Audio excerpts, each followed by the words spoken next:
আমার ওয়াজ শুনে এক লোক মনে মনে নিয়ত করছে যে আইরে জীবনে তো রান্নার প্রশংসা করলাম না, আজকে রান্নার প্রশংসা করব। তো মাহফিল শেষে বাসায় গেছে, স্ত্রী তাকে খাবার দিয়েছে, স্বামী খাবার খায় আর মিটি মিটি হাসে। স্ত্রী বলে, এই মাহফিল শুনে আসছো, রাত বাজে 12টা, খাচ্ছ ভালো কথা, হাসো কেন?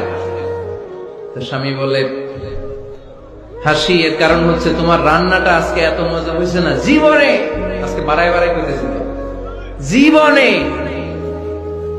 এত মজার রান্না খাইনি। রান্না মজা হয়েছে শুই না স্ত্রী তো রেগে গেছে, কি গত 10 বছর ধরে তোমার রান্না করে খাওয়াই, একদিনও রান্নার প্রশংসা করলা না, আর আজকে পাশের ঘরের ভাবি একটু গরুর গোশতের তরকারি পাঠাইছিল বাটিতে করে, পাশের ঘরের ভাবি একটু আমাদের বাড়িতে তরকারি পাঠাইছিল, তো ওই তরকারি দিয়েই তোমাকে খাবার দিছি, আজকে রান্নাটার আমি করি নাই।